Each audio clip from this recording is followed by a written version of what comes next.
score here. Elliott to him. Oh!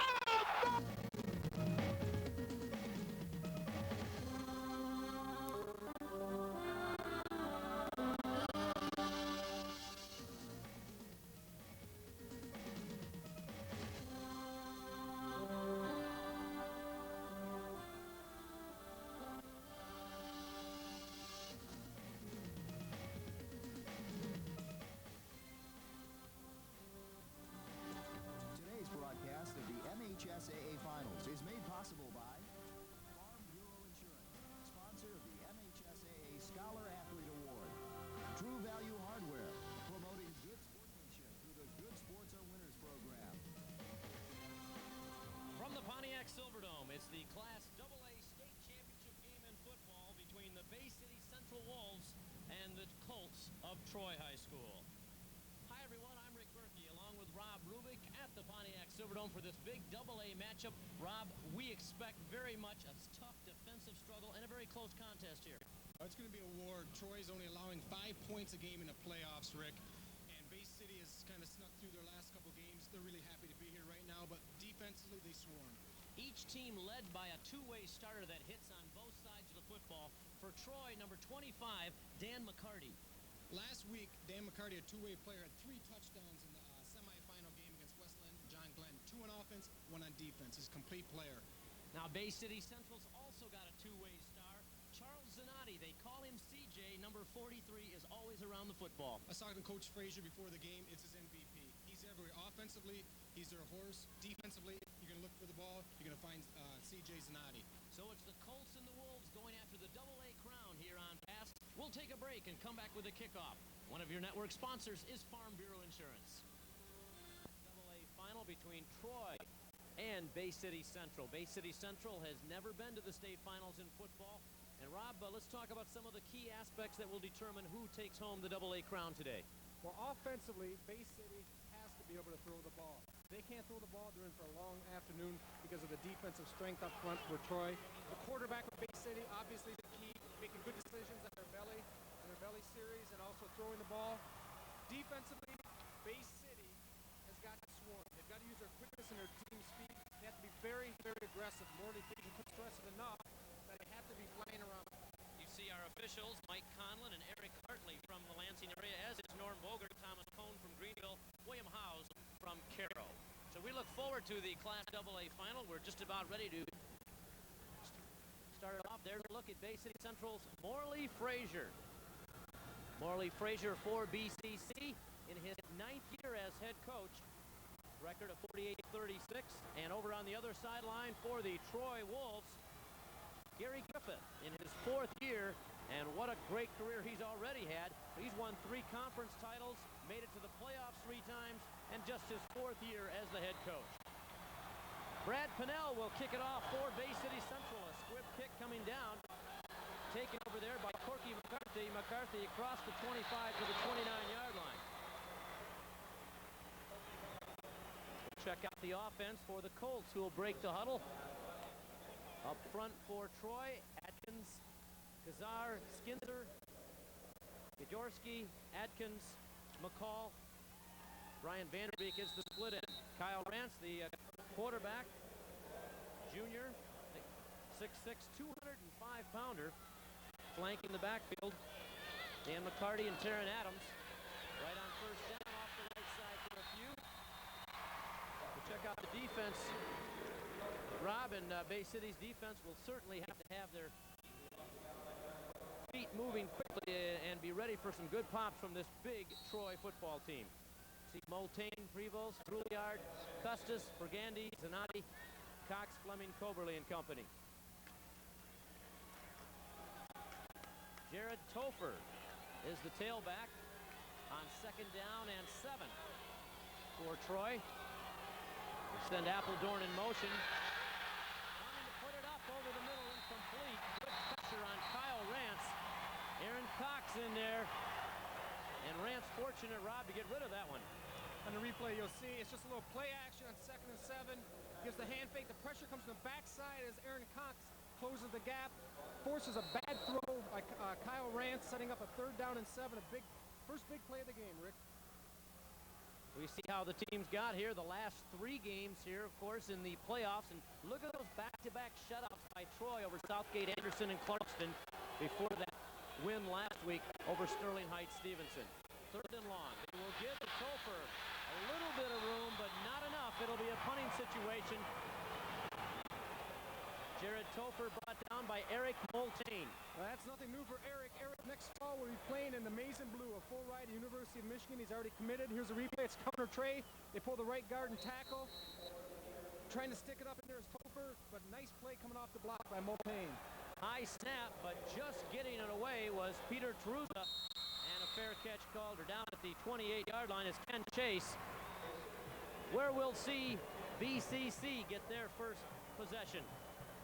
Check out the offense for the Wolves. Penel Pergandy. Matt Hemingway is a question mark, an outstanding player for Bay City, and he was injured in the semifinals last week. Facundo, Pribe, Tremble, and Machieski up front. Quarterback Jason Coakley will be flanked in the backfield by Dave Hopkins and Charles Sonati. On first down, they will give it off the left side to Hopkins, spinning it out wide for a couple before he's gang tackled by that aggressive Troy defense led by Jim Deckard. Look at the replay here. This is what Troy's trademark is. First, we'll get a look at the defense up front. This Troy defense: Conley, McCarthy, McCall and company, Truza, McCarty, Kazoos, O'Brien, Belton, Adams, and Deckard. Officials' time for an equipment repair. We mentioned the Troy defense. They have been so impressive. And they've earned their way to the Pontiac Silverdome. Last 2 games of the regular season, and then a couple of one-point victories over Muskegon and Westland John Glenn last week. A thrilling game. Bay City Central came from behind and scored a touchdown in the final minute of action and got the extra point to win it. 1st and 10 for the Wolves. Option left. Coakley will keep. Got across the 30 to about the 32-yard line. Didn't look like there was much for Coakley. Finally brought down by Nick Jorkovsky. And replay here, this is the belly series. He fakes the ball to the fullback. He turns up, keeps it, cuts up inside the end. He has the option to take it outside to the pitch, to the tailback, or he can cut it up. That time he saw it opening and turned it up for about a 5-yard gain, setting up a 3rd and 1. It'll be a long one for the Wolves as they line up. Option right this time, and picking up the first down was Coakley. He was hit hard, but did surge forward to the 44, or the 39 rather, and that'll be good enough for a first down. Joe Conley in on the tackle. On the replay, this is what you're going to see right here. You got CJ. He's going to come down the line. He has a choice to pitch or cut it up, and this time he cuts it up.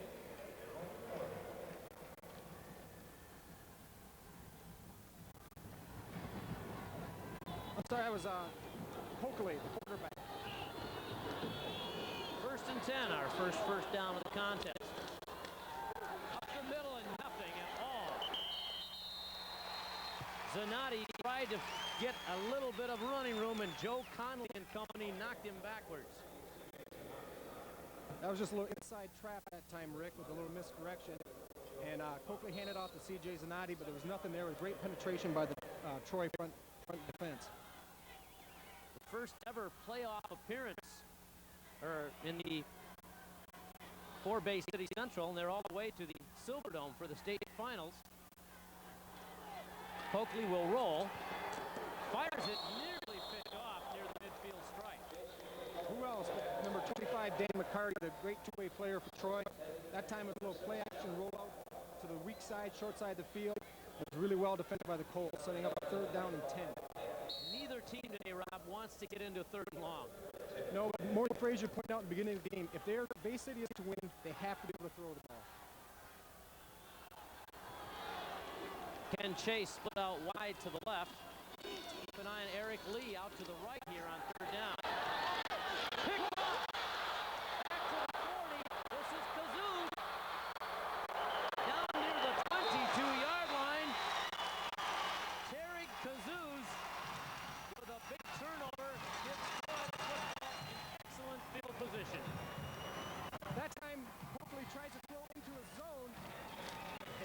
here on the replay, they take the outside guy, and they run a slant, and then the inside guy does it out, and he steps right in front of the slant from the outside guy. He picks it off, sets up 1st and 10. They will pitch this time to Jared Topher. He's knocked down after a short gain. Jared Topher, number 32, a 5'9" senior, has rushed for over 500 yards, which is pretty good, but especially when you consider that he was injured in the 4th game of the season. Injured his knee and did not return until the last game of the regular season. So he's still got over 500 yards, and it's good that he's able to come back for this playoff push for the Colts.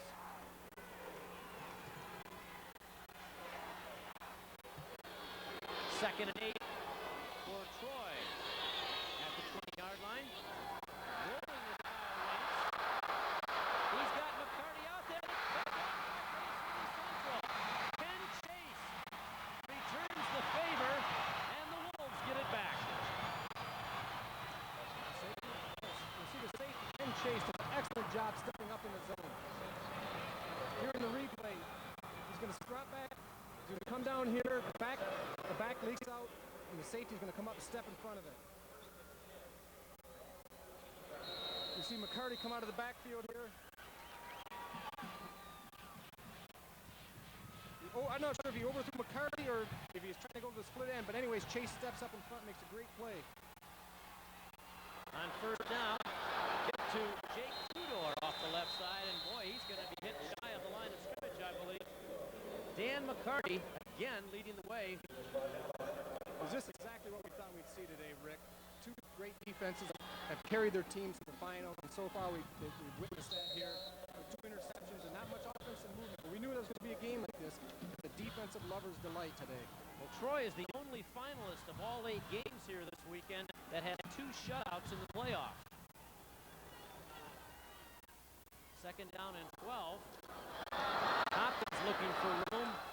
Does get a couple out near the original line of scrimmage. It'll be 3rd and long again for Bay City Central. Unbelievable. You got the Troy defense just swarms. That time when the play was over, there was 10 black jerseys within 3 yards of the ball carrier. That's just great team pursuit and effort by the Troy Colts.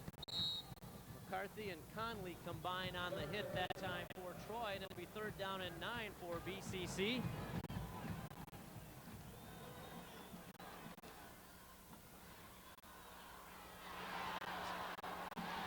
Split out wide to the left is Eric Lee, a 5'9" senior. And we've got a timeout on the field. No score in the AA championship contest from the Pontiac Silverdome. And we'll be right back. One of your sponsors is True Value Hardware. 3rd down and 9 for the Wolves of Bay City Central. Bay City Central will send Eric Lee to the left. Jake Tudor is a slot right. They'll give to Tudor on the slant, and there's nowhere to go. He'll lose a couple more. Big 64 for Troy in there, Peter Caruza. That time Bay City came out wing right, and they're split backs, and they tried a little wing counter. You're going to see both backs misdirection, the fake, handoff, Tudor on the counter. There was nothing there. Great penetration by the Troy defense.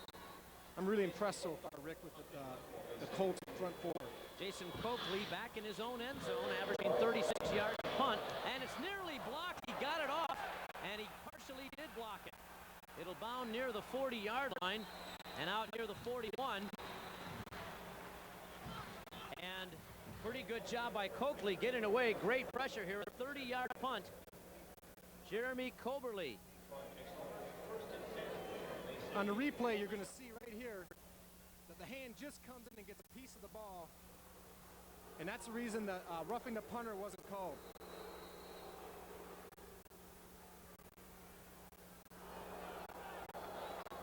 So 1st and 10 for Troy in this scoreless tie, and defense swarming to the left side for Bay City Central. Pick out a number. They were in on it on that one.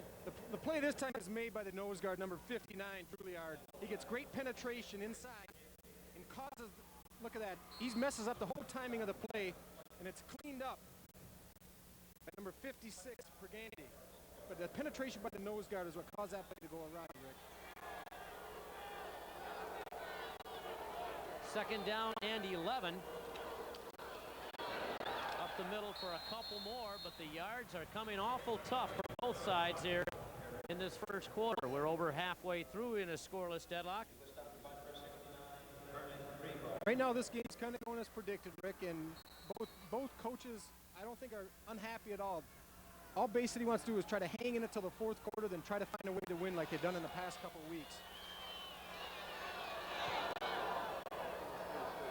Out of that I formation on 3rd and 9. Rance will put it up long down the sideline and incomplete. Well, they tried to run that time. They just have a pro set, and they just run the split end on a fade route. He attacks the corner's face, and he just drifts to the outside. The quarterback Rance throws it up there, and it's just slightly overthrown. Some of the crowd wanted a little bit of interference, but I think the official made a good no call on that play. Peter Taruza averaging 42 yards a kick. He'll try to get a little bit less than his average here and pin down Bay City. This will hit about the 15-yard line, but it bounces backwards.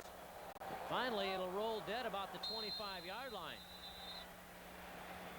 That's a huge break for Bay City on the punt when it came back actually about 10 yards. Ended up being about a 12, 14-yard net punt. Net punt of 14, exactly. And Bay City will start once again. Talking to Coach Griffith and Coach Frazier before the game, they both pointed out this is going to be just like a battle. It's a matter of field position today. And right now, Troy's winning the battle of field position. Bay City needs something, needs a play to get them out and get them some positive field position. They've been pent up. This is the first time Bay City Public School, high school, has ever made it to the state championship. Up the middle, and nothing doing that time for Jason Sawinski. Sawinski, a 5'10", 200-pound junior. He's averaged over 8 yards a carry and scored 3 touchdowns this year, but this time barely got back to the line of scrimmage, and looks like Alan Trumbull, number 6 down there, is shaken up. We'll take a break and come back with more in a scoreless tie in the AA finale. Keep it with us. You're watching the MHSAA yard line bring up 3rd down and 6. We'll watch Jake here. Just a little counter option. He comes outside. Coakley kicks it out to Tudor. Makes a nice cut. He gets a good block by his split end out there, Mike Rappin. Does a good job stalking the corner and allows him to pick up the 5 yards, setting up a 3rd and a long 5. Eric Lee to the right. Ken Chase left on 3rd down. Instead, they'll go up the middle. A big hole. Donati's off and running. To the midfield stripe, C.J. Sonati, who has averaged almost 7 yards a carry and scored 10 touchdowns, picks up 20. Good job by Bay City crossing him up that time. He comes out and runs a little inside trap on a 3rd down and 5. He pulls the left guard, he kicks out, and Zanatti takes it right up in through the 2-hole. You can see the left guard pull and kick out. He's going to come right underneath it. That's a good job by C.J. Zanatti. Jim Deckert, Taryn Adams on the tackle for Troy. Biggest play of the game so far offensively. A lot of running room for Jake Tudor. Jake's up near another 1st down. Jake is averaging 6 yards a carry, and he got 10 there. About 9.5, and we have another Bay City Central player shaken up. We just saw Alan Trumbull go off the field. And once again, they're pulling both guards. The right and left guard are leading the way. The left guard gets knocked off. Tudor gets a great kick-out block. I believe that was Facundo. He does a nice job kicking out, and Tudor cuts it up. And another angle here, you can see both these guys pull. They kick out. The back's going to cut it up inside. Tudor does a nice job. There's a good kick-out block by Facundo. Excellent block. Cuts it up.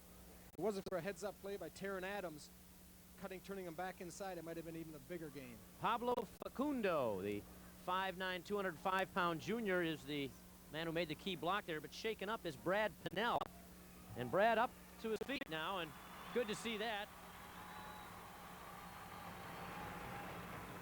Interesting, Bay City Central with under Morley Frazier going after a state championship here, and yet he's still looking for his first conference title. They did not win the conference championship this year. They finished 2nd, lost just 1 game to Pontiac Central this year, which won the tough Saginaw Valley.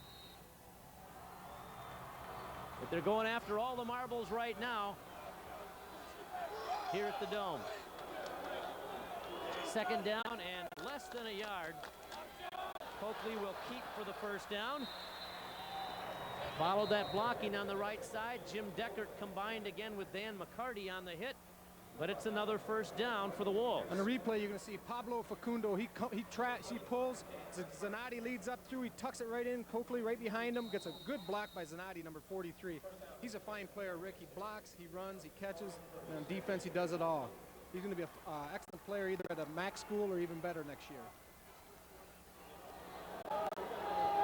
On first down, Bay City Central on the move. Zanotti keeps him going down to about the 32-yard line. Starting to see some holes up there now offensively for Bay City Central. Dan McCarty tackles. What you're seeing now is all the aspects of the Belly series. This time he gives it to Zanotti, the first back through. Last time Coakley kept it. He pulls it out and turns it up. This time he gives it to Zanotti. He's reading the defensive end. He's doing a fine job. This is what Morley said he had to do. He had to make good decisions. Coakley, so far, he has. Final 30 seconds of our first quarter. Jake Tudor running wide. Keeps driving before he takes a big hit. A little bit shy of that first down mark. It'll bring up about a 3rd and 2. Clock stopped with 24 seconds. Teron Adams and John McCall will make the hit on Tudor. That time Pergandy and Facundo both pull. And you see right in the end he gets a block on number 25, Dan McCarty, which allows Tudor to pick up another 3 or 4 yards, setting up a big 3rd down and 2. This is where Troy gets tough. They'll pack everybody in here on 3rd down and 2.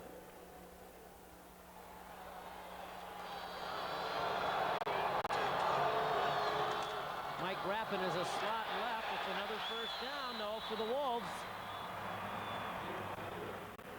Inside the 25-yard line, Jake Tudor, the 5'8" senior, getting the bulk of the load here, carrying the ball. Adam Atkins and Peter Truza on the tackle. They brought in Adam Atkins at nose for a little more size for Troy right now. I think they felt they were getting pushed around a little bit inside. They brought in Big Adam, number 55, trying to stabilize things in the middle a little bit. And that'll end the first quarter of football here from the Pontiac Silverdome. We hope you're enjoying it. We'll be back with the second quarter. One of your sponsors is Farm Bureau Insurance. Football in the Class AA Championship. We get a look there at Gary Griffith, the 4th-year coach for Troy, who's won already 3 conference titles and making the playoffs here for the 3rd straight year. And 6 times overall has Troy made the playoffs, but 3 straight times under Coach Griffith's leadership. First down and 10. Troy's defense digs in. Keeping it is Coakley. Fumbles it. And the scramble is on. Some of the Troy players say they've got it, but we'll wait till they unpile. The officials trying to get in there. The Colts have got it.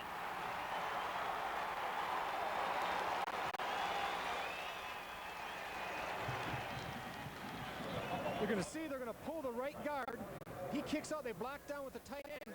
And there's a hole there. Coakley turns up. Good kick-out block. Right there, number 40, I believe, for Troy. Knocks the ball loose. Joe Connolly. Connolly forced the fumble. Tarek Kazuz recovered it. So Kazuz with a big day already. An interception and a fumble recovery. Now the Troy offense will try to get something going. Kyle Rance, the junior quarterback, keeps out near the 25-yard line for about 3.5. Rance doesn't throw the ball a whole lot. Just thrown it 131 times this year, completed 42%. Has thrown for 4 touchdowns and 613 yards. Good look at Kyle, number 6, the 205-pound junior, who was brought down by Greg Pergandy on that one. Second down and a long 6 here with 11 minutes showing in our scoreless first half.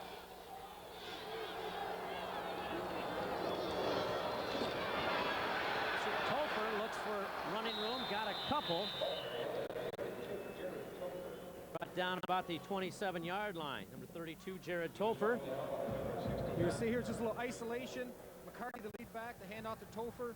A good job stepping up inside. by number 43, CJ Zanotti. And I was told not to mispronounce CJ's name, because in the corner, we'll take a look later, you'll see Tosca Power down in the corner of the end zone. And CJ brought about 150 people with him here today. His own cheering section, and that's all right. Dan Appledorn is split out wide to the right. They will pitch it out to Adams. And he tries to cut back, but there's nowhere to go. Jared Topher, rather, on the carry. You can see the replay. We're going to have ISO of Jared Topher. He gets the pitch. He looks to get wide, but there's nothing there. You see a great pursuit by the Bay City defense. And what they do, Rick, is they pursue from inside to the outside all the way across. There's nowhere to cut back. You have 4 or 5 guys lined up. Peter Truza just gets it off. Ken Chase will not give chase. It will roll dead inside the 20-yard line, all the way down near the 15. Boy, what a fine punt by Peter Truza. He's averaging 42 yards a kick. He got 58 on that one. Rick, this is a problem about the high school teams coming into the Silverdome on the AstroTurf. They don't usually play on it. They have to field the punts, because they're going to find out, as we've seen all weekend, is the punts are going to roll and roll and roll, and that's a big change of field position right there. And that's what we are. We're in a war, and field position is important. Now Troy has gained it back. So the Wolves will come back out. Good to see Matt Hemingway, number 50, over the football here for Bay City Central. Tough, hard-nosed competitor was injured in the semifinal victory last week for Bay City Central over Westland John Glenn. Good pressure, and knocked down. Is it a fumble? I believe it is, and I think Troy's come up with it. They have. That's a tough one. I don't think C.J. Zanotti had a chance to field the ball after the ball was on the ground. I think he thought it was an incomplete pass. You can see the replay. He's going to roll out here. He's going to get pressure as he tries to throw the ball. We're going to see. He gets a kick-out block. Sets. He gets a backside pressure. Covered fumble by number 66, Adam Kowalik. Sorry, Adam. First and goal for Troy, by far the best scoring situation for either squad, and a timeout called by the Colts.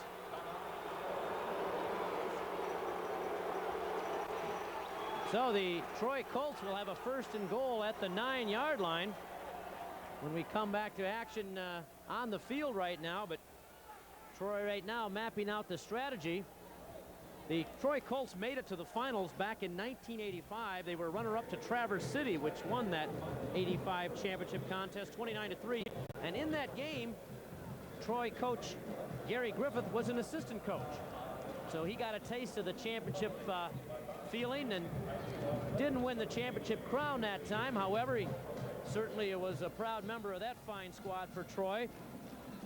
But boy, have they been consistently strong, Rob. Over the last 3 years, Troy's record is 30-3. Well, Gary Griffith in the coaching circles is considered one of the finest defensive coaches in the state of Michigan. He may have the premier defense in the state right now, as we're seeing today.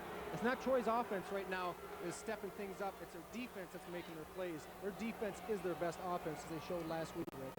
What I can't get over is how big they are and how young they are. They're huge. I was on the field before the game. And unbelievable. When I played at Grand Valley State in the early 80s, late 70s, I don't think our team was this big. First and goal for the Colts. Dan Appledorn split out wide to the right. McCarty got some running room inside the 5. Kevin Fleming brought him down. That's nothing but power football, Rick. They come out in a power I formation. And it's just a handoff to the tailback. The 2 fullbacks will lead up through. And it's just they're getting some push. The big Troy offensive linemen are getting pushed. And McCarty does the rest on his own, setting up a second and goal on the 3. This is a huge series for Bay City. They need to get a stop here. They've got Joe Conley, number 40, in there, blocking. And we've got a flag up front.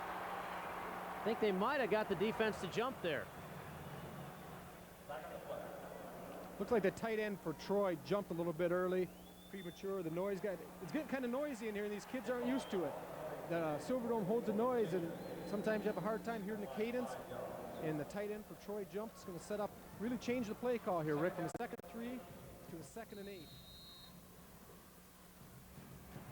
So the offense moved. They've got 40 Joe Conley in there for Troy, along with Jamie O'Brien up front blocking backs for Dan McCarty. Instead, Rance want to put it up. Throws it out of the end zone. Pretty good decision there by Kyle Rance, Rob, as he was looking in the corner of the end zone. That was an excellent decision. You see in the replay here, it's just a little play action. He rolls out to the right, but he's getting a lot of pressure inside from number 56, Greg Pergandy, and he just throws it out of the end zone. That's a heads-up play by a quarterback that's showing some leadership. Here's another look on the rollout here. They run a little cross pattern, almost a pick it looked like, but he just throws it away. 3rd and 8. Appledorn and Drew Patricks both split out to the left on 3rd and goal from the 8. Instead, they'll give to Topher. He got to about the 5, and that's it. Right there points out what Gary Griffith said before the game. He has a lot of faith in his kicking game. They have a very strong kicking game. He ran to the center of the field, setting up for the field goal. Kevin O'Meara will come on and attempt to break this scoreless tie. He's kicked 5 field goals already this year. His holder is Matt Benedicts, and the snapper, Peter Truzza. Left-footed Kevin O'Meara, and a flag comes in before the snap. This is going to be interesting now. It's going to be offsides, or I should say encroachment on Bay City. What that's going to do, Rick, is move the ball half the distance. It's going to put it on the 3-yard line. Well, Gary Griffith, is he can still line up and kick it? Yeah, it's almost automatic that he doesn't have to, but it's a wise choice, I think, to kick the ball at about the 5.5. But now you're up at about the 2.5-yard line, and it's not as easy a call, but they're still going to kick it for it. Outside linebacker, number 43. I think CJ jumps a little bit early. Right here, CJ.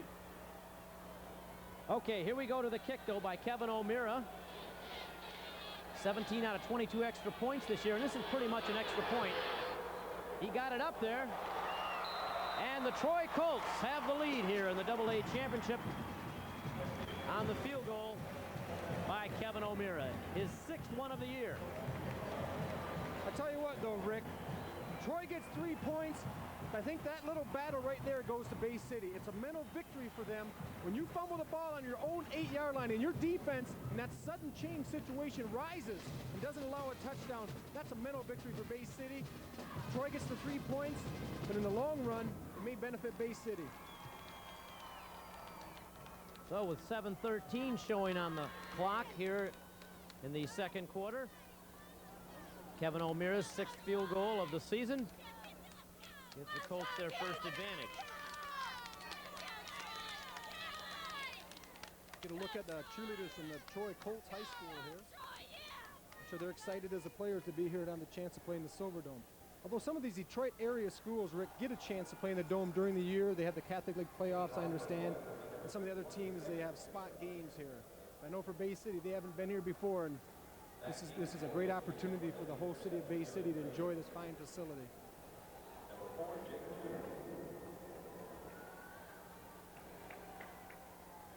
So 20 yards officially credited for the field goal.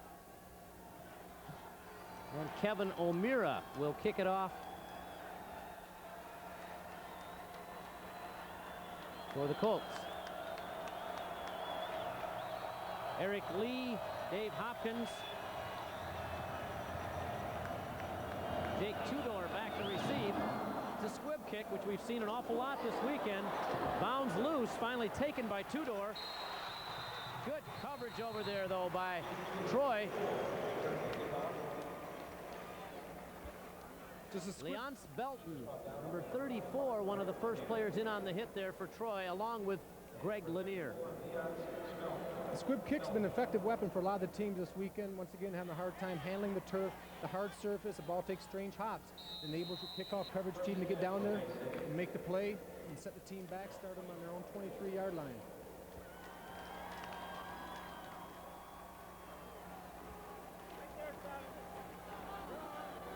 So the Wolves come back at him.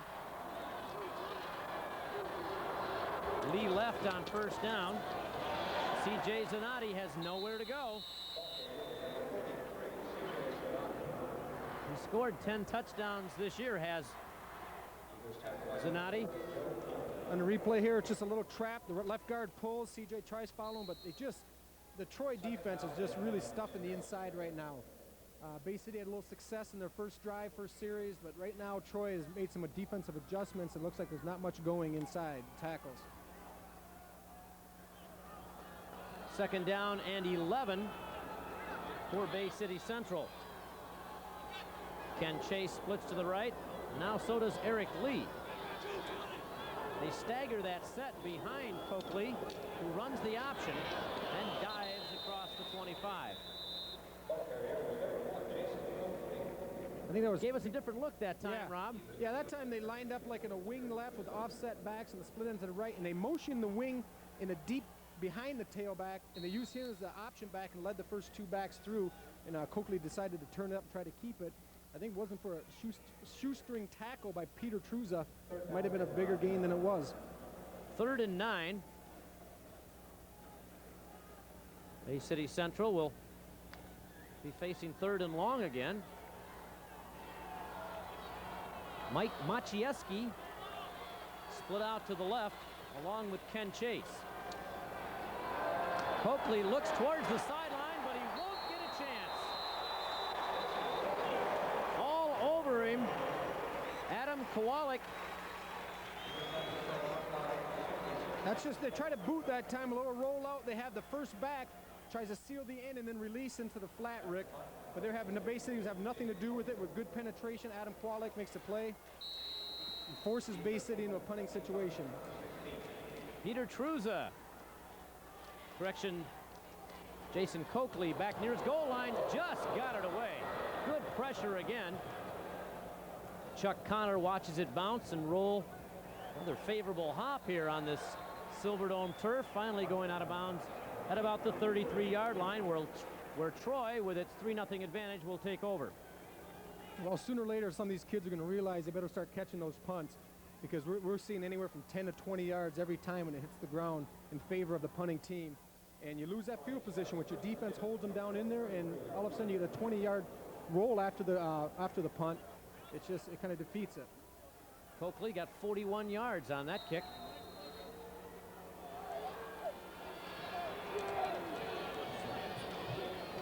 On 1st down, coming in motion and taking the handoff out near the 34-yard line for Troy, as Dan Appledorn came over from a slot left that time. They sent him in motion slowly, and he got it out there for a couple. On the replay here, you're going to see the left tackle pull, kick. They're going to follow right up underneath with McCarty, but there was nothing there. That was Big Tory Atkins, the brother of the other tackle, Adam Atkins. Sophomore Drew Patrick is split out to the right on 2nd down and 8. This is Terran Adams, and he's going to get barely back to the line of scrimmage. That's about it. I tell you what, I think we're going to have to nickname the Bay City Wolves the Killer Bees, because they are just swarming like a bunch of bees. On the replay here, we got an ISO, number 22, Aaron Adams, looking to go wide once again. Nothing there, just absolutely string long. There's C.J. Zanotti coming in for the tackle. You know, we've been talking so much about the heralded Troy defense, Rick. Right now, we're almost through at halftime with 3 minutes and a half. Troy has 0 first downs. 0 first downs. And yet they have the lead on the scoreboard. Yeah. Defense, their best offense. 3rd and long. Rance will roll to the right. Throws to Adams out of the backfield, off his hands, incomplete. Good coverage over there by Kevin Fleming. Troy gets a break on this play because they actually ran out of an illegal formation. The split end was on the line covering the tight end, and the tight end also went out for a pass. If he is covered, he's an ineligible receiver. On the replay here, you see him, Rance booting out, but there's nothing there. Good coverage in the secondary by Troy. Or by Bay City. They come up, makes the play.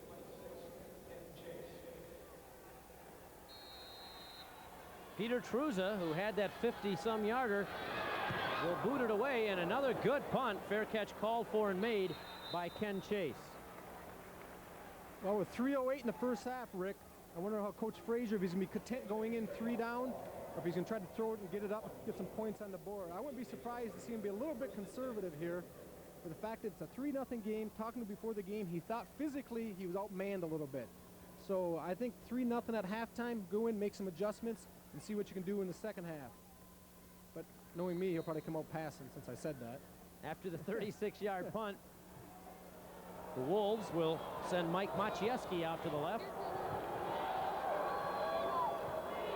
We'll give it to Jake Tudor off the right side, and nothing doing there. Dan McCarty led the charge. Do you feel like you've been calling his name quite a bit, Rick? On the replay here, this is just the fake dive, the outside handoff to Tudor, and here comes number 25, Dan McCarty. We've been calling his name quite often today, and we were told we would be. This telecast is a copyrighted production of the Michigan High School Athletic Association and Pass Sports. No reproduction of the pictures or accounts of this game may take place without the express written permission of the MHSAA on Pass. 2nd and 10. Tudor again as the flag comes into the 30-yard line area, and a couple yards for Jake, but I believe we may have a hold here. Yeah, it came from the area where you usually get the holding call. It was a slow developing play. It was a kind of like a little counter trap, and sometimes on the plays that take a little bit longer, the players have a hard time sustaining. We might get the hold right in here. That looked pretty good, though. I don't know. I'm not sure if that was the hold. I probably missed it. It might have been inside. But on those slow developing counter plays, you have a tendency, your linemen, they have to hold their blocks longer, and they have a tendency to hold. Troy will take the march off with 2:24 remaining in the first half, and this is an important series here for Bay City Central, I think, Rob. They, right now at this stage, I think they've got to think, let's do what we have to do to get in the locker room only down by 3 points. Right, I don't think you're going to see the ball in the air here. Quick opener for C.J. Zanotti. Nice gain out to about the 30-yard line. That's that little inside trap again, a tackle by Jim Decker. But C.J. Zanotti, almost, if he could have picked up a block by number, I think it was Drew Patrick out there, actually ran by one Troy defender and was going after the safety. And I don't think he realized that Zanotti was coming right up behind him. If not, he might have sprung him for a little bit further. Jim Deckard on the tackle. 3rd down and 8. Each team with 2 timeouts left, so with 1:39 showing in the first half. If Troy is able to stop Bay City Central here on this 3rd down play, they will probably call a timeout. Chase and Lee both left, and Coakley will roll left, being pressured again, throws it, incomplete. Boy, a fine job by Jason Coakley even getting rid of it, and a pretty good pass over there to number 15, Brian Sosha, coming across the grain towards the sideline. Here in the replay, all you're going to see him is he's going to roll out, he's going to get out here, he's going to throw the out coming up. But it was pretty well defended, running the whole time with him, Sosha. He gets it off. Geez, that was a nice throw, and he just couldn't quite hang on to it. And they don't have to use the timeout, Rob, because of the incompletion. So now they'll have 2 timeouts in their pocket after Coakley's punt from about the 21. Chuck Connor, the 5'8 junior, averaging about 6.5 yards per return, will not get a chance on this one. That will roll all the way down near the 25-yard line. It's still going like the ever-ready battery. It continues to fly. It'll roll down to the 23-yard line. That was a 46-yard punt, and I would say another 15 to 20 were after it hit the ground. It also took up another 10 seconds off the clock. Yeah. You get those south to north winds in the Silverdome sometimes. It keeps that ball rolling. I noticed that used to slow you down when you played on this turf with the Lions, Rob. Only thing that slowed me down was genetics, Rick. Under a minute to go, and the clock is moving as Troy breaks the huddle. Oh, big hit in the backfield. McCarty took the handoff, and as soon as he took it, he was hammered for a loss. Right here, you're going to see him come in, just make the play. What a wonderful job. Number 13 was that? Yeah, Blair LePan in there on the tackle. I think they were trying to trap him. He just got off the field too quick. So Troy now, with under 30 seconds to go, will apparently not put the ball in the air.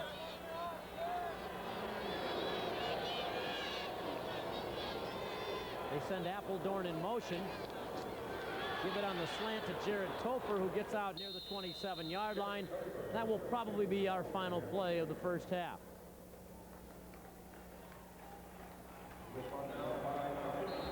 And that is comes the end of the first half of football here at the Class AA Championship. The Troy Colts and the Bay City Central Wolves go to the locker room with Troy leading it on the 20-yard field goal by Kevin O'Meara. Stay with us. You're watching the MHSAA on Pass. O'Meara's 20-yard field goal about midway through that second quarter has the Colts on top 3-0. Rob Rubik, we looked for a defensive type contest with big hitting and limited offense, and by golly, that's what we've gotten. Yeah, it may not be like the 51-40 game we saw last night between Country Day and Belding, but in its own right, it's just as exciting, especially for the coaches who love a good defensive game. Lots more to come here, though, and so stay with us. One of your sponsors is True Value Hardware. Christmas shopping. The Bay City Central Marching Band doing a great job here entertaining the folks here at the Pontiac Silverdome. Good crowd here today. Very fine crowd in the first 4 games played yesterday here at the Pontiac Silverdome. Over 20,000 people in the 5 o'clock and 7 o'clock session. We'll check out the stats last night, or in the first half, Rob. We look at what really stands out. Right here you have 0 yards passing, 0 first downs for Troy, and over here you have 0 yards passing for Bay City. Morley said before the game he's going to have to be able to throw the ball to win, and it looks like his prediction's coming true. Bay City, in order to take the lead or to get back in, not to get back in it, but to get something going, they're going to have to put it in the air, Rick. I wonder if any team has ever won a football game without a single first down, but right now Troy has the lead 3-0 without a single first down. Well, anyway, we're going to come back with the second half of action, and we look for more excitement, so keep with us, please. You're watching the MHSAA halftime. What this means now, Rob Rubik, is that Troy has now played 14 quarters of football in the playoffs, and they have shut out the opposition in 13 of those 14 quarters. That's absolutely incredible. We're going to take a look here coming up. There's Gary Griffith walking the sideline. We got a little close up here. We get it right into here. You see Pasta Power. That's number 43, C.J. Zanotti. He brought 151 people. So obviously, at the end of the game, there's going to be a lot of people eating pasta up here if Bay City can pull it out and come back from the 3-0 deficit. They'll be celebrating. C.J. brought a good crew with him. Well, win or lose, I hope that maybe you and I will be invited to that pasta party following the game. Looking at our belts, Rick, I don't think either of us need to be there. We talked a little bit in the first half about the keys for Bay City. Let's talk about some of the Troy keys, what they want to do and need to do to come back here. Yeah, we take a look at Coach Morley Frazier. I'm sure he gave his troops a little pep talk at halftime. The keys that Troy had defensively, they're meeting them. They're not letting Bay City control the ball was one. They wanted to force Bay City to throw. That's going to happen here real soon, and they wanted to control field position. Offensively, they're not meeting their keys. They wanted to move the ball outside. There's too much pursuit by Bay City, and they wanted to throw to loosen up the Bay City defense. That's not happening. There's too much pressure inside. Kevin O'Meara, who has the only points of this game, will tee it up and try to boot it away. Good enthusiastic crowd on both sides, starting to come to their feet.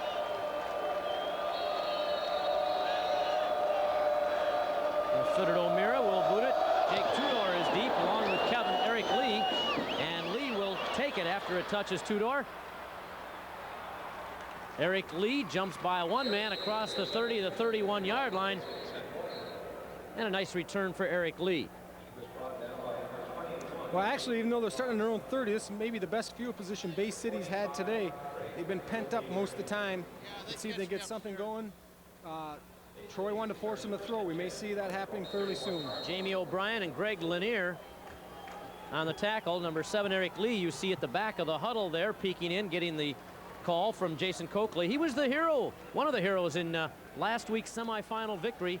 Caught a touchdown in the corner of the end zone with less than a minute to go, did number 7, to help the Wolves defeat Westland John Glenn. Long count by Kyle Rance on first down, and he'll fire it to Lee, but it's knocked away. Boy, big number 54, just Sebastian Atar just stuck his paw up there, make that 64, Peter Truza. Take a look at Peter getting congratulated by his teammates, a nice play. They tried to throw the quick hitch out here to Jason Lee, number 7, we were just talking about, but he'd have nothing to do with it. He batted it down. They worked that play successfully a couple times last week in the semifinals, Rob, but with that size of line he's facing now, he might have to take another step back on that drop that he's used to throwing. Second down and 10. Give off the right side. Not much room for Dave Hopkins, who gets across the 30 to about the 32. Peter Truza brings him down. It'll be 3rd and long again for Bay City Central. On the replay here, they bring the wing in motion, two-door behind Coakley, but he just hands off to the second back through Dave Hopkins. Once again, Troy's front four is very stout. They're having a hard time. Bay City is physically matching up front with them. Mike Maciejewski in the lineup, split out wide to the left. Now they'll bring him to the right along with Ken Chase. And Eric Lee will go left. See if they look for Lee on that slant in. Flag is down. They do go to Eric. He's got it for the first down. But let's check out the flag. Oh, I think we're going to have a hold here, and that's a shame because a real nice route run by Eric Lee was split to the left, and he just ran a square in at about 15 yards. And the ball was delivered fine, but nice by Coakley. But I think, no, some of the Bay City kids are counting too many men on the field. They're saying that, and now we'll see. There are 12 still out there. Well, referee Michael Conlon will let us know here. Mike from the Lansing area, counting the helmets out there just to see how many guys are really out there. And the Troy players are clapping, so I believe that there are one too many, and Mike Conlon will verify that. We get a look here at the replay. I'm trying to count. We got 1, 2, 3, 4, 5, 6, 7, 8. I know they had 9, 10, 11. They had twins to the one side. And the quarterback is 12. That's a good call by the officials, and that's why they're here today. They get here just like the teams do. They just don't pick them out of a hat. They earn their way here every year. Participation on the offense. They have 12 men on the field participating. Repeat the down. So that is the call. Technically illegal participation. That's a tough penalty. They picked up the first down. I've heard having the 12th man in football was good. Well, it helped the Lions back in '81, I think, when Eddie Murray made the field goal against the Cowboys with 12. Ken Chase and Maciejewski to the right. Coakley will go the same way for Eric Lee, and it's just beyond his reach. Eric Lee is averaging over 24 yards a catch, but Jim Deckert stride for stride with him that time in a punting situation for the Wolves. That was just a straight drop back pass that time by Coakley looking for Jason Lee, who ran a deep post. He was covered well by the corner. On the replay, you're going to see right here, and Taryn Adams also closes from the safety position. It was well defended by Troy. Jason Coakley will punt from about the 6. Line drive to Chuck Connor. Bounces up and around and finally will roll dead at about the 44. Eventually will stop all the way down about the 41-yard line. 40 yards on the kick. Good field position for the Colts of Troy, who still have that 3-0 advantage. There's going to be some people look at the stats in this game and be deceived by the punting averages. They're going to think we had some guys just booming them here today. But actually, both punters are kicking line drives, and the turf is helping them quite a bit. Yeah, I think the Wolves, the Bay City punters, averaging 43 yards a punt, and the Troy 36.5. Those are excellent averages. Option left, and a flag comes in. Probably will bring it back, but Kyle Rance got some good movement up front there, and nice pickup on that option left, but it's coming back. Charles Zanotti and Eric Multane on the tackle for BCC, but that play never existed as far as the official record books will show. That was a new wrinkle for Troy. They're running a little option with Kyle Rance. Holding on the offense. Repeat first down. You hear the official telling us we had holding on the offense, Rick? And we're glad you joined us here for the MHSAA State Championships here on Pass. I'm Rick Berkey. Rob Rubik is here as well, former Detroit Lion, Grand Valley State star, and also played a little high school football as well, Rob, way back a long time ago. Don't try dating me, Rick, because we're going to start throwing your age out there real quick. Brian Vanderbeek splits to the left on first down after the penalty is marched off. Jared Topher's got some room to roll. He's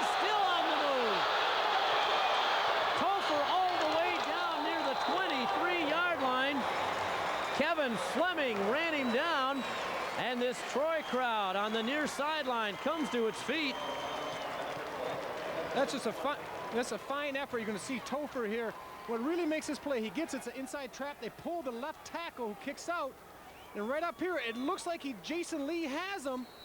And one of the Wolves defenders, he's not in the picture here right now, but number 26, Dan Appledorf, I'm sorry, for Bay City, number 26, Ken Chase, I think gave up on it, thought he was down. 40-yard run, which is exactly where they punted the ball from the line of scrimmage previously. Off the right side this time, not much room for Terran Adams, although he does get a couple across the 25. Charles Zanatti on the hit. And that's at 9 minutes and 30 seconds into the third quarter. Troy picks up their first down, Rick, of the game. 40-yard sprint. Dan McCarty is hobbling off for Troy, and that's not a good sign for the Colts. Number 25, they're an outstanding two-way star.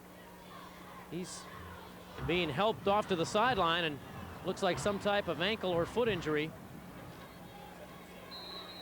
So hopefully it's nothing serious and Dan will be able to return to the game soon.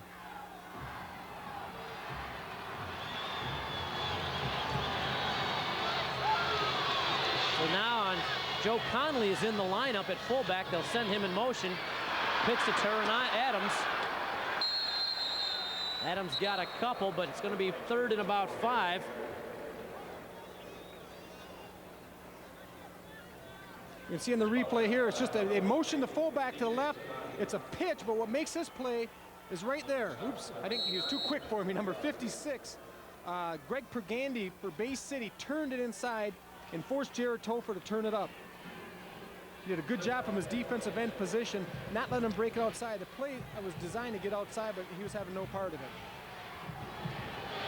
Third down and 5.5 for the Colts. We send Appledorn in motion to the right. Rance looking to the flat and broken up nicely by Kevin Fleming. Second fine defensive play by Kevin Fleming, number 12. And it'll be 4th and long. Let's see if they'll attempt a field goal here. That time on the replay you're going to see here, they leak number 32, Jared Topher, into the flat. He chips the end. Rance is looking for him. But number 12 for Bay City comes up, Kevin Fleming, and makes a fine play, forcing a 4th down and 5. We're gonna get a good look at the kicker here.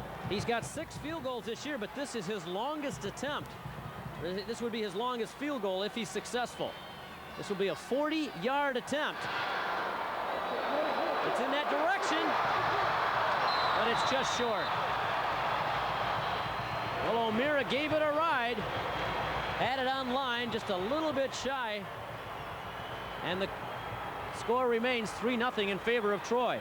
Once again, Bay City bending a little bit. Oh, we're going to take a look at the kick here. It looks good. He had the accuracy here, Rick, but it just falls a little bit short. Good pressure by Bay City's ends. And coming in. Man, it might have been wide to the left as well here. But from our angle up here, it looked like it was heading through. Mike Rappin is a slot right on first down. Here's the pitch to Jake Tudor. And Tudor can't find any doors open in that Troy defense as Jim Deckert brings him down. I think Morley Frazier wish he would have had a 4-door on that one because there was nothing going. Morley Frazier, of course, the Bay City coach, the son of legendary Morley Frazier Sr., legendary coach at Albion College, one of the great coaches in Michigan college history. And Newberry High School, let me point out to you, where I attended high school. Coach Frazier had a couple mythical state champions in the late 50s. Second down and long. Up the middle for a couple, and that's about it to the 15. Jake Tudor gets it out across the 15, and it'll be 3rd and long for Bay City Central. Seems that's been the story of the game for them offensively. They've been looking at 3rd and 9, 3rd and 8 or longer. Here they've got a 3rd and 15. And this is just what the Troy defense likes to do to you. Put you in a passing situation in your own end, and they're very opportunistic. Try to get the interception that led to their first 3 points. Well, Troy's defense scored 3 touchdowns last week in the semifinals. 2 interceptions and a fumble recovery. They're going long for Eric Lee, just beyond his reach. Jason Lee looking for a call, a little upset. He thought that he was interfered with, but number 41, Jim Decker, official was right on the play. He had an excellent view of it. It was a no call, sets up a 4th down. So Jason Coakley will boot it from about his own 5 after we see pretty good arm strength here. I haven't seen this so far from Jason Coakley on the throw to Eric Lee. Something you want to keep track of there for the future is he had time. You see the ball being delivered. It's going to be tough. It's kind of hard to tell from that angle. Another line drive punt. Another nice roll. Connor watches it go all the way down. Now it's going sideways all the way down to the 31-yard line. Oh my goodness. You can see Connor the last couple times has tried to cut off those line drives, but it's just taken funny hops on him, and that time 54-yard punt. We'll watch again that previous play.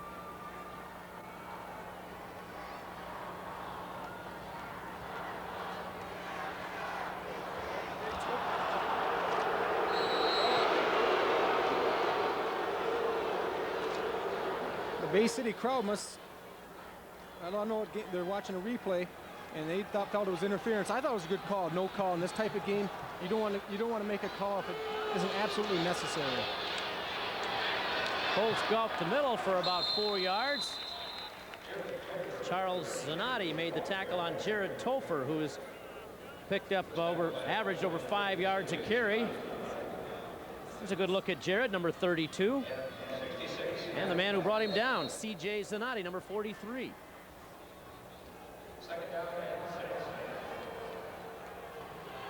Dan Appledorn to the right. Chuck Connor to the left now. They stagger that formation in the backfield with Joe Conley in there. He's going to go long down here to Connor, and that's incomplete, and there's a flag. Oh, that was a good call by the official, right on the spot. Jeremy Coberly, you're going to see the replay here. Kyle Rance drops back, he lets it go. It's just running a fade fly down the sideline. And the thing is here, Coberly does not look back for the ball, Rick, and that's the big problem. If he looks back for the ball, he might get, they called offensive interference. Called offensive interference.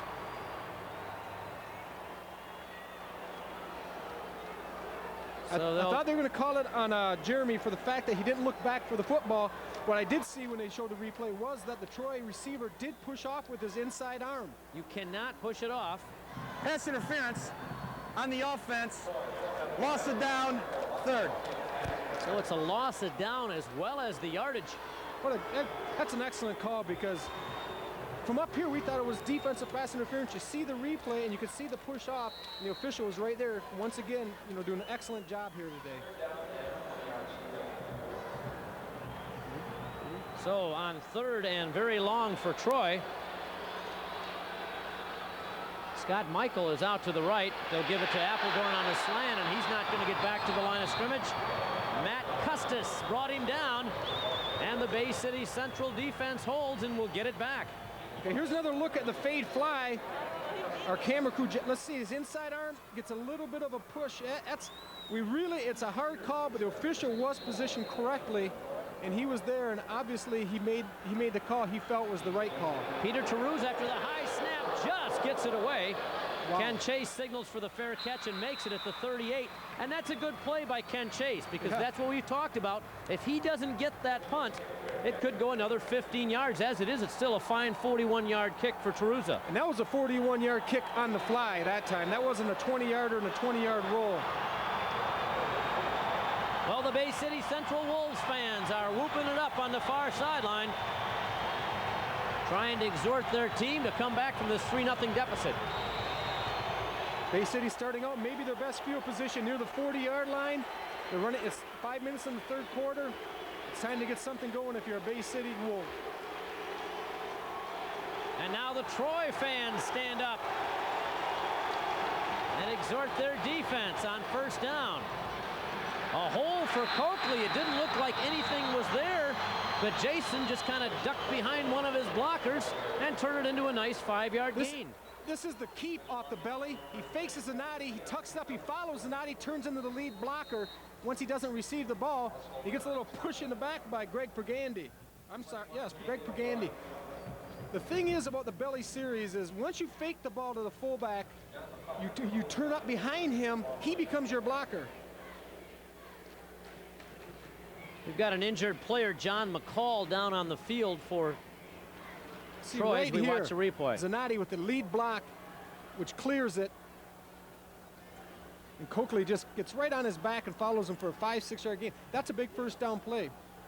John McCall, a tight end and defensive end for Troy, is down, being worked on the field, and he's 6'3", 245-pound senior. They'll see what medical attention he needs as Gary Griffith watches concerned from the sideline. Looks like it might be a cramp the way they're trying to stretch his calf muscle out. I tell you what, he's 6'3", 245, Rick, and he's all of that. I went down on the field before the game, and he is absolutely just a big man because I walked next to him. I'm about 6'4", and I felt small. He's really put together. Well, no injury is good, Rob, but of course, from a football standpoint, a cramp is about the best one you can get because you can say he'll come off, he'll stretch it a little bit, be back in there in a couple plays. And it already is good to see for Troy, Dan McCarty, number 25, who was injured earlier, is back in the lineup now for the Wolves, for the Colts rather. Here we go now, 2nd down and 5 for Bay City Central with 4:39 showing on the clock in our third quarter. He'll roll right again, but this time he's not going to get back to the line of scrimmage. Kyle Rance combines with Corky McCarthy. Corky was a nose guard that time, and he used a little quick swim move. You can see him come right in the guard pulls. I think what they're going to start doing is chasing the guards, and he gets penetration and stops Coakley for about a 3 to 4 yard loss. When you pull a lot, as Bay City's doing with their guards, sometimes defensive coordinators will start having their defensive guards or defensive tackles get on their hip and start chasing them because it's going to bring you to the football. Coakley over center Matt Hemingway on 3rd down and 8. Back in the pocket. Now he's going to be hit. It fumbles the football. Zanotti's got it. Hit for a big loss back at the 34-yard line. Making the tackle was Terry Kazuz, but Kyle Rance really was the main one here because he forced the fumble, did Kyle Rance. Kyle Rance is in for the injured number 89, John McCall. He forces a fumble. Zanotti picks it up. For a minute, it looked like he might be able to do something with it here. Well, it looked like Bay City Central was going to get into Troy territory, but they do not. And on 4th and long, Coakley will punt it from about his own 25. There's that line drive kick that Connor will take on the fly. Gets by one man, a flag comes in, it's going to be a clip. We're going to have a push in the back here. 30-yard punt. I think they're going to get Corky, number 43, with a push in the back.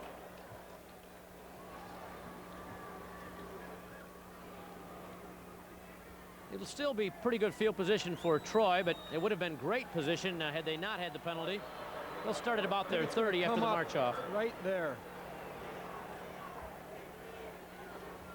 You're going to see it. It's going to be take place right here. He just barely hits him, but he does hit him in the back, and the ref was right there and makes the call. It's one of those you're danged if you do, danged if you don't. Yeah, because if he doesn't, you're afraid he's going to tackle your man. And 3:04 to go in what has been a long third period. The first half just flew by. Still just 3 points separating these two teams for the AA title. On 1st down, up the middle, Jared Topher. He's got over 100 carries this season now. He scored 3 touchdowns this year and averaged over 5 yards a carry. That's just a little inside lead. They lead McCarty through. They fake to him. They give it to Topher. But the Bay City defense is giving up nothing. And another player down for Troy. The 3rd player injured here in the second half for the Wolves. So far, Troy's been lucky in the fact that Dan McCarty got hurt. He's back in the game. Number 89, the big tight end, John McCaw, he got hurt. He's back in the game. Well, he's being helped off the field Jared Topher. Hopefully he'll be okay. You know, the interesting, Rob, of the 32 regional champions here in the state football playoffs, 4 of them were number 4 seeds and 3 of them were number 3 seeds. So it's not an automatic that you get the home field advantage that you're going to win a regional.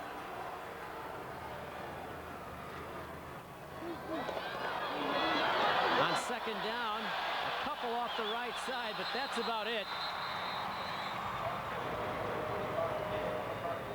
Knocked back is Dan McCarty. Greg Pergandy brought him down. We'll bring up third down and about 5.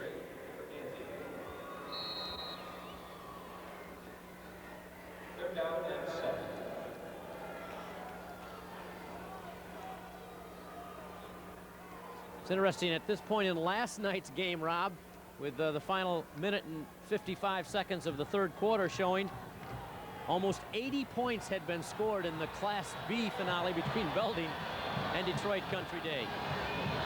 That was one for the record books. Here Kyle Rance will roll and throw. Diving effort over there by Scott Michael, but it's incomplete. And Peter Truza will be called on again. I think the punters for both squads here today, Rob, should get first crack at the shower after the game. We got the replay. Kyle Rance booting out to his left a little bit. He gets time. Actually, the receiver is open. The ball is a little bit underthrown. Number 3, Scott Michael, couldn't quite come back to it in time. Good pressure again. Fair catch called for and made by Ken Chase. So Bay City Central will start at their own 32 after the 34-yard punt by Truza. The punters are going to be the first one in the showers, the first one heading for the Bengay after this game, because they absolutely are getting a workout. Troy got the only 3 points of this game in the second quarter, and that means that for the season then, Troy's second quarter scoreboard showed Troy 89, opposition 18 for the entire year. On first down, Zanotti looks for something up the middle. We'll get 1.5 maybe before Terry Kazuz brought him down. That was just the inside trap they tried again. They had some success with in the first half, but they really haven't been able to establish any running play whatsoever through the course of the game. Every now and then they'll have one that'll hit for 5 or 6 yards, but through the course of this game, Troy's defense has risen and it isn't giving up anything consistently, Rick. Bay City Central averaged 26 points a game offensively during the regular season, down to 16 points here in the playoffs. Good pressure out in the flat, in and out of the hands of Alan Trumbull. What makes this play here is number 89, McCall, has great pressure from the outside and forces Coakley to throw a little bit earlier than he wanted to. Got another injured player. This time it's for Bay City Central. Watch here as Coakley rolls out, number 89, right in his face, forces him to throw, and because of that, number 6 for Bay City. I'm sorry, we got a number, Alan Tremble. We had number 88. He had a switch before the game. Alan Tremble wasn't able to get turned around in time to receive the pass. Actually, you see there, the ball was well thrown, but Alan just didn't get his head around in time. Jason Coakley, the quarterback, number 1 there, is throwing the ball better here in the second half. He doesn't have a whole lot to show for it, but he threw that one nice curl pattern to Lee that was negated by a penalty, and then threw the ball pretty well on that long pass to Lee that was well defended by Troy.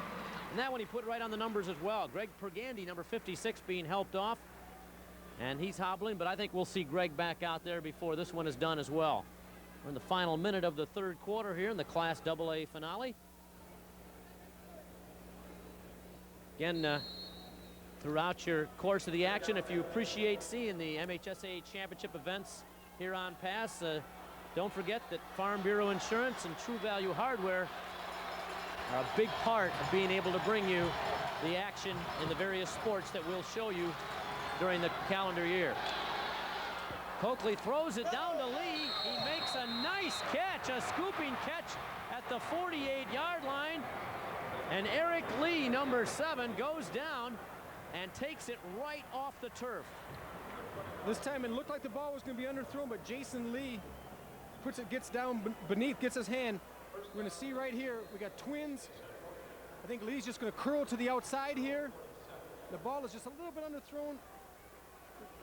And it looks like he makes the catch. I thought he got it. Looks like his hands were underneath it. First completion for either team today. Jake Tudor to the right side. Unbelievable. The third quarter is good. That's the last play of the third quarter, Rick. That was the first pass completion today. Well, we've played 3 quarters of football here in the Pontiac Silverdome. The Class AA championship is still very much up for grabs. We'll come back with the 4th and final period.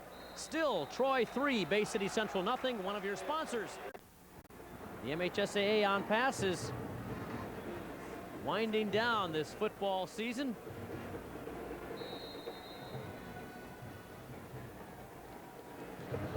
Second down and long for the Bay City Central Wolves. Eric Lee wide to the left. And Coakley will roll left, fire it in the flat, it's picked off! Near the midfield stripe, making the interception, Jamie O'Brien. And the Colts will have it in Bay City Central territory. There's number 21, Jamie O'Brien with a big pick. Here's the replay. Coakley trying to roll to his left a little bit. In his face, number 72, he throws it. It goes through the hands of number 43, Zanotti. Trimble comes back up to stop him. Troy's going to take over 1st and 10 on the 49 of Bay City.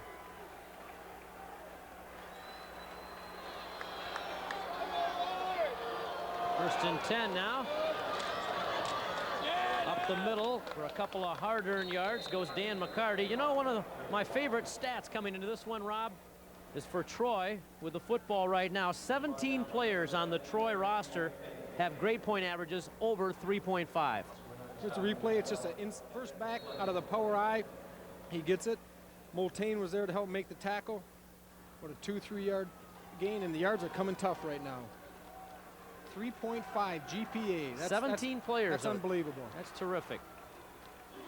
Second down and about 6.5. On the keeper, Kyle Rance may have a first down near the 38. A little bit of option going left that time. Rance fakes the ball inside and keeps it himself. Picks up the 6 yards. That's a first down. What, number 2? Right, here it is. Colts? He fakes to Dan McCarty. It's kind of a little bit of what Bay City was running. He just kind of tucks up behind him after he fakes it, picks up the first down. I formation with Terran Adams, the deep back. Instead, they'll go with McCarty up the middle. Let's keep an eye on this. They're setting up a little bit of option. That was a little dive option that time as Rance gets underneath center. And he's giving it to the dive back right now. One of these times he's going to pull it, maybe come outside and try to get wide on Bay City. In the pregame, talking to Coach Griffith, he wanted to tack him wide. He thought they needed to get outside to loosen things up inside because Bay City was so tough between the tackles. Look at Gary Griffith here on the sidelines for Troy, how far he is away from the rest of his team. Second down and 8.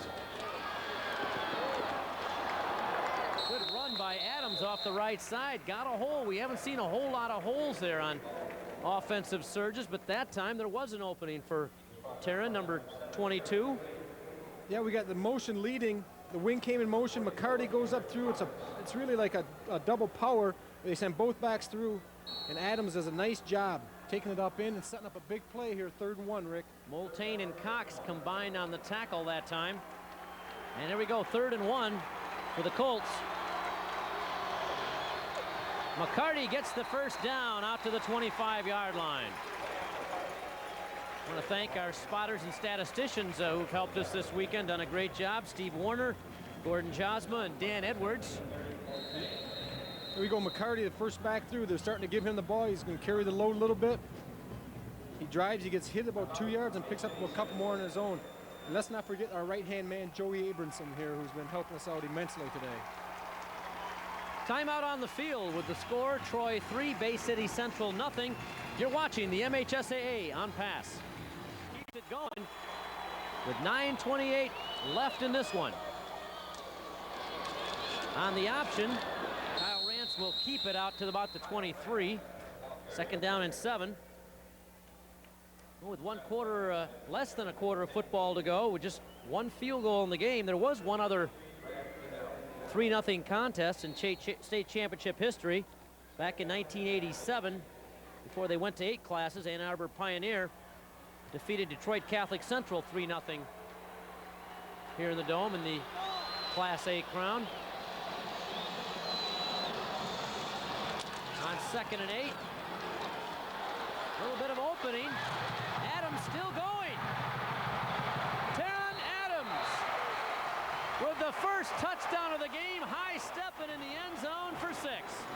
Well, I think you jinxed Bay City there, Rick, telling us about a 3-0 game. As soon as you say that, Taron Adams busts it for about an 18-yard run. All it is isolation. He gets a good lead block by McCarty. He breaks 1 tackle. He breaks 2 tackles, makes 3 miss, 4, cuts it back inside, 5, 6. He breaks about 5, 6 tackles, Rick. And Taron Adams does an excellent job putting Troy up 9-0. They'll attempt the extra kick here. O'Meara's boot is perfect. 10-0 now in favor of the Colts. We see the ISO on Taron Adams here from the time he receives the ball. Right there, he gets rid of 1, 2. Unbelievable. But what he does here, Rick, after he starts cutting back against the grain, and all the Bay City pursuit can't get to him. And with a team, when you have a defense like Troy has right now, 10-0 is huge. That's a lot of points in this game. When you have a defense, like I said, Bay City's going to have to come out throwing the ball. Now the positive side from Bay City Central is that they have been throwing the football better, but let's watch once again. He takes his path here, he starts coming up the field, then he's going to cut it back inside.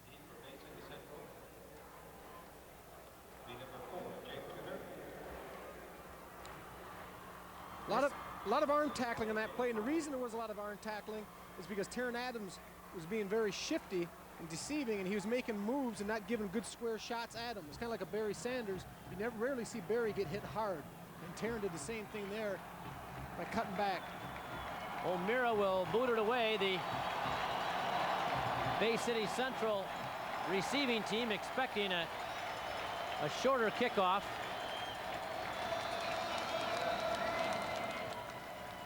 Figure he'll probably squib it, and he does. High bounder taken over there by Dave Hopkins. Dances away from a couple as the flag comes flying in. Boy, if it's against Bay City right here, that's tough because it's going to back you up. You got the ball in the 30. You got a long ways to go. Going to push it back even further. Mike Conlon will let us know, and it does.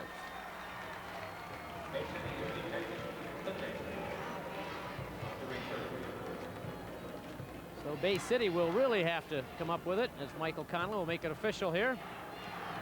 Clipping on the receiving team. 1st down. Dave Hopkins, a nice return, all for naught. You see the scoring drive here, 3:09, the only touchdown of the contest is Taron Adams. TD dash gives the Colts a 10-point advantage. Flare out to the right side, caught. Run out of bounds near the 22-yard line is Ken Chase. Ken has caught now 10 passes on the season, averaged about 19 yards per reception, has scored 3 touchdowns, has number 26.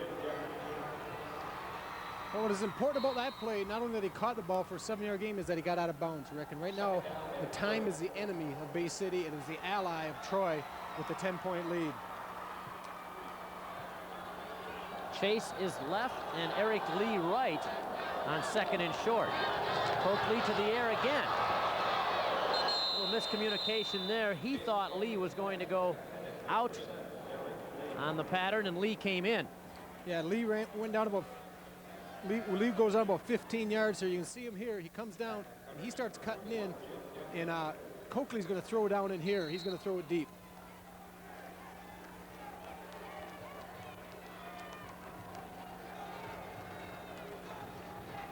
Well, you're not on that type of situation. Sometimes it's hard to tell, Rick, whether it was a wrong pattern or just the wrong throw, because you never know what the play call was. The quarterbacks make mistakes too, and as a receiver, I'll be the first one to tell you that. Our quarterbacks should never admit it. Maciejewski and Chase out to the left on 3rd down and about 3.5. Quick flare out here is caught, and oh, what a hit at the 28-yard line by Jamie O'Brien. And a great catch hanging onto the ball by number 24, Marty Spencer. You see Coakley, a little half roll here. He throws it quick. Spencer, as soon as he gets it, he just gets ripped by O'Brien. But he hangs on, picks up the 1st down, keeps the drive going. Marty Spencer, just 5'7" and 135 pounds, got a nice ovation. He came in just for that play. He did his job, took a big pop, got a 1st down, keeps the ball in the hands of the Wolves, who trail by 10 with 8 minutes left in the 4th quarter. Coakley for Lee, off his hands and incomplete. Yeah, we got Coakley here, the quarterback. You see the receivers. Lee is going to go out. The inside receiver is going to go deep. Chase. They throw the out. It just gets over the defender, hits him in the chest. He can't quite hang on. Another good pass by Coakley, who's thrown some good ones here in the 2nd half that have been off the hands of the receivers. So his numbers really won't be indicative of how he's thrown the ball today. 2nd down and 10. 2 receivers out to the right. Instead, they'll keep it on the ground for Tudor, and that's a nice gain out about the 34-yard line. I like the call by Coach Frazier that time. He's been throwing the ball. He comes out throwing. He spreads him out a little bit, and he runs it back inside with Tudor. And it picks up 6-7 yards, which gives you a lot more opportunities on 3rd. Now you have 3rd and 3, 3rd and 4. You have a lot more plays in your repertoire that you can go to here. Rob, I believe Bay City Central only had 10 players on the field for that last play. That's good execution then. Right? Yeah, they got a 6-yard gain. 3rd down and 4. They've got the 11 back on right now. Quick flare out. Lee's got it. He's got a 1st down across the 40. Showing some good quickness too. They just ran a hitch out here this time, Rick. Jason Lee showing some good quickness after he makes the catch. And Eric Lee is shaken up after the big hit there by Kazuz. And Kazuz gets up a little wobbly as well. Both the receiver and the defender are shaken up here. Yeah, Eric does a good job. He shows after the catch that he might be something to be reckoned with in the future. Made a good move to pick up about 5 more yards. Eric's helped off the field.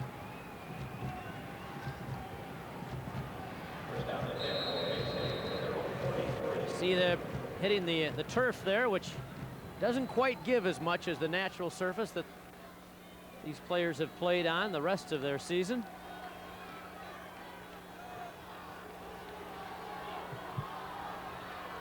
Ken Chase is out to the right on 1st and 10. Here's the blitz. They pick it up just a little bit wide on the throw, looking for Chase. What a wonderful job. Even though the play wasn't completed by Coakley, what a great job by C.J. Zanotti picking up the inside stunt. And it gave Coakley the opportunity to get the pass off. It was just a little bit wide. And C.J. stepped up nicely that time and took it on.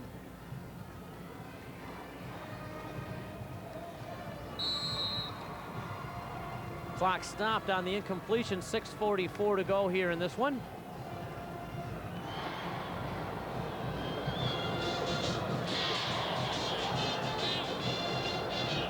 Receivers right and Eric Lee left on 2nd and 10. Coakley will go long over the middle. It's tipped and incomplete. Nearly picked off Dan McCarty. That time Coakley threw it right into the danger zone, didn't he, Rob? Yeah, they had twins out to the right, and what they did was the inside guy cleared out. He ran right straight down the field, and they curled the outside receiver in behind him, but he's trying to throw it right between 3 Troy defenders. Excellent coverage.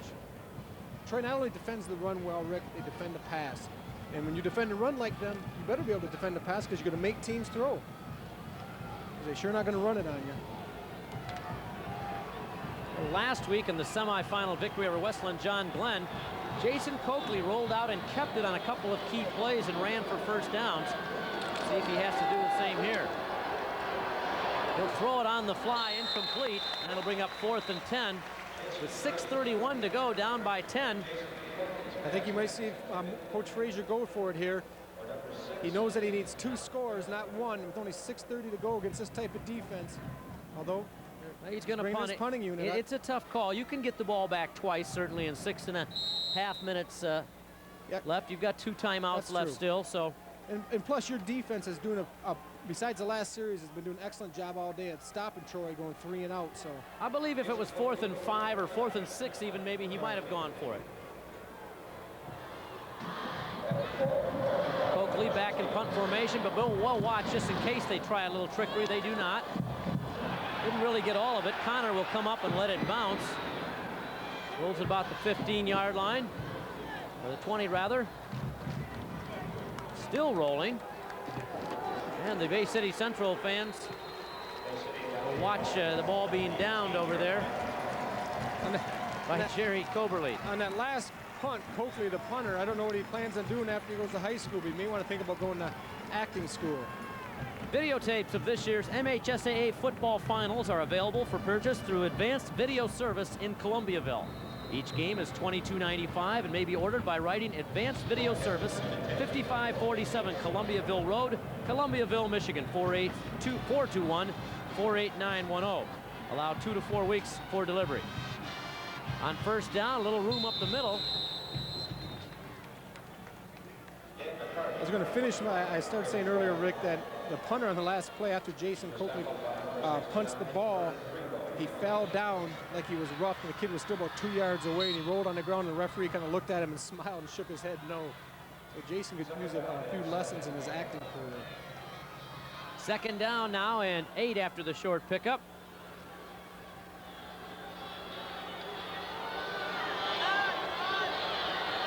Adams and McCarty in the backfield. They send Appledorn in motion. Give to Adams off the left side. Got to cross the line of scrimmage, maybe. If he did, not much more than that. Nice hit up there by Bay City Central's Vernon Prevost, 6'1", 175-pound senior. And also number 70, Eric Moltane, was there, and he's been squeezing it down all day, talking to Coach Griffith from Troy. He knew he'd be a factor in Bay City's defense they'd have to reckon with, and that they were going to try to run away from him, but sometimes the field doesn't dictate that you can. Well, if you were only down by 1 score, Rob, I don't think you could call this an absolute must-stop situation for Bay City Central, but down by 2, I think you can. I agree. Third down and long. Rolling to the right is Rance. He'll keep it. And he'll get a first down across the 35. Huge play for the Troy Colts. That time Kyle Rance, when he rolls out, he decides to tuck it in. We're going to see the replay here. Bay City had the coverage. They well covered the receivers. He just tucks it in pretty quick, almost like he had predetermined this, and he starts going, and he's a huge kid. He's about 6'5", 215. Wants another look at it, coming right into your living room here. Tucks it up.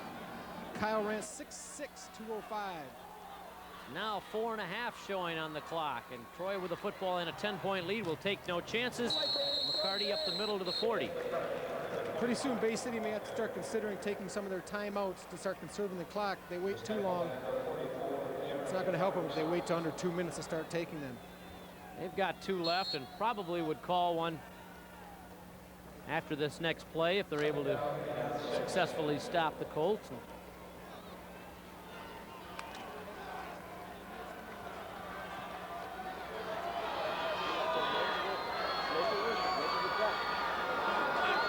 Send Adams in motion this time. And Kyle Rance will keep it, break a tackle, and I believe he's got another first down. He's very close to it, out at the 46-yard line.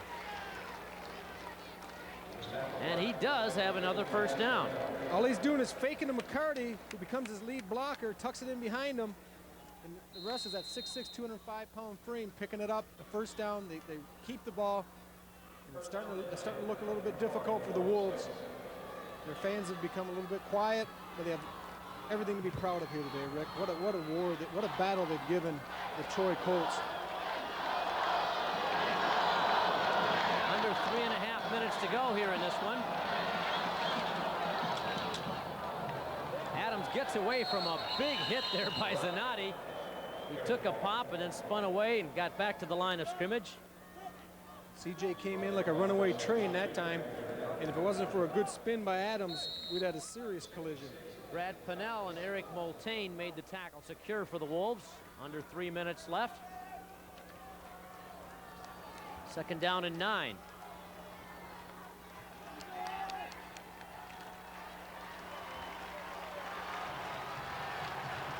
Troy crowd cheering on the Colts offense here. McCarty will be hit for a loss. Big pop in there by 66 Matt Custis. Timeout called here by Bay City Central, and we'll come back with the Troy Colts have the football, 3rd and 10 at their own 46, and the Colts already have one championship trophy to add to their mantle. They won the Oakland Activities Association Conference this year, but now they're just 2.5 minutes away from adding a state championship. They're going to put it up here, Rob? I don't surprised. I don't think so. Rance will roll. He's going to keep it again, and he's going to get room to run again. Kyle Rance with a big hit across the 40. And our viewers might have seen, Rob, just before the timeout, Kyle Rance was taking off his leg brace. He took it off during the timeout, and that time kept it and seemed to come out of there with a little extra kick. As he ran for the 1st down, Jeremy Coberly and Kevin Fleming made the tackle. It may have looked like a pass in the beginning, but Kyle had one thing in mind, that was running.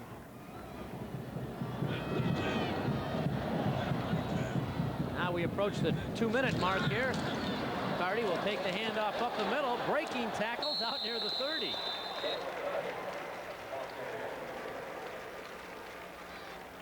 See the replay here.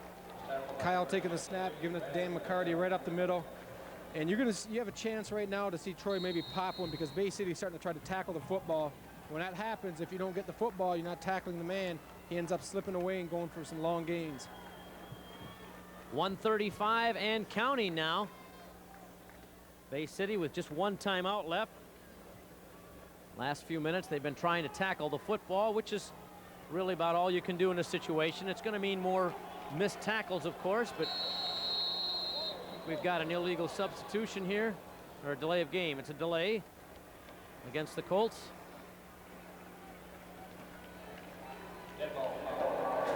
Dead ball foul, delay a game on the offense. Repeat 2nd down.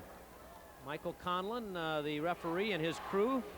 Thomas Cohn, Norm Bogert, Eric Hartley, and William Howes.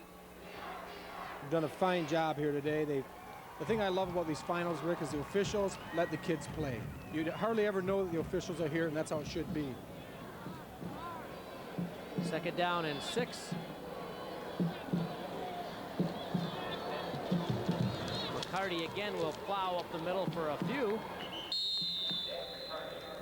Bring up about 3rd down and 2 as we approach the 1-minute mark. There's not, I know Coach Frazier on the sideline over there is pretty frustrated right now, but there's not a lot he can do. He knew coming into the game that he had a tiger by the tail, Rick. I was talking to him, and he just wanted his kids to come out, play hard, and try to stay in the game till late in the game and give them a chance to win. And I think they've done that, and I think they have had a great season, and will go into next season on a very high note. 3rd down. Rance will keep it. Dive forward for a yard, maybe. Bring on about 4th down and 1, and now Bay City Central will call its last timeout with 30 seconds exactly on the clock. Vernon Prevost in on the tackle there. We'll come back with the rest of this one. You're watching the MHSAA on Pass. Adams cut back against the grain and has his 2nd score, a 31-yard dash. You see right here in the replay, nice hole, breaks one tackle, little arm tackles. His quickness at the Bay City defense looks like it's wearing down a little bit. And Terran Adams' great speed is showcased here on this fine run. It's a shame now this extra point could make it a 17-0 game, and that's not at all indicative of what we've witnessed here today. Now it will be quite deceptive. There's the snap in the spot. And it just gets over. Good hang time on that extra point by Kevin O'Meara, but he got it through. And it's 17-0 with just 17 seconds showing on the clock. The Bay City Central fans on the far sideline, they've had a very good following throughout the playoffs and this 1994 football season. Just before that last timeout was concluded, they were standing and applauding and chanting BCC, and the Troy fans, of course, they're celebrating down here with is going to be the Class AA crown. Yeah, Coach Gary Griffith, we take a look at the crowd here. We're excited, and they have good reason to be. The Colts bringing back the state championship for Troy. Coach Gary Griffith and his staff have done a wonderful job, and you know, I've heard so much all season long in the area about his defense, and I wasn't let down at all today, Rick. Just a tremendous defensive effort by Troy, and offensively, maybe not the most spectacular offense, but very opportunistic when they needed to be. They got the first downs late in the game when they needed to control the ball. They held the ball and took the time off the clock and made it a short game, and that's what they wanted to do, and never let Bay City get going offensively. Oh, for Troy, number 60, Brad Solensky will kick it off this time instead of O'Meara. So Brad getting himself some state finals action here. Probably be a squib kick again. Let's see if they have him booted away. He does. Bobbled there and controlled by Jason Sawinski. And Sawinski brought down on a nice tackle by Brian Kretschmer. So Solensky kicks to Swowinski. That's why I think I've been quiet over here, right? It's the first time I've shut up all game. I didn't want any part of that. Those two names, those are tough on the broadcasters. They'll start the clock, and we'll see if Bay City gets one more play off. They'll try to hurry it up. I believe Kevin Frederick is in there now, at new quarterback. And they get the play off. Give it on the right side to Grant Melville, and Grant's got a nice gain of about 9 yards, but this one's in the books. The Colts of Troy High School have won the Class AA championship. We'll come back and summarize this one. Stay with us. One of your sponsors is True Value Hardware. Class AA 17-0 over Bay City Central. Rob Rubik, kind of game we expected, and Troy, big, strong, and still young. A lot of youngsters coming back. A couple of touchdowns by Adams in the second half. There we see one by Tehran, sparking the offensive output. Yeah, great effort by the Colts today. Coach Gary Griffith and his staff should be commended, as should Coach Morley Frazier and his staff at the Bay City Central for having fine seasons, the both of them. Thanks for joining us. So on behalf of our TCI crew and everybody else, this is Rick Berkey along with Rob Rubik saying so long from the Pontiac Silverdome.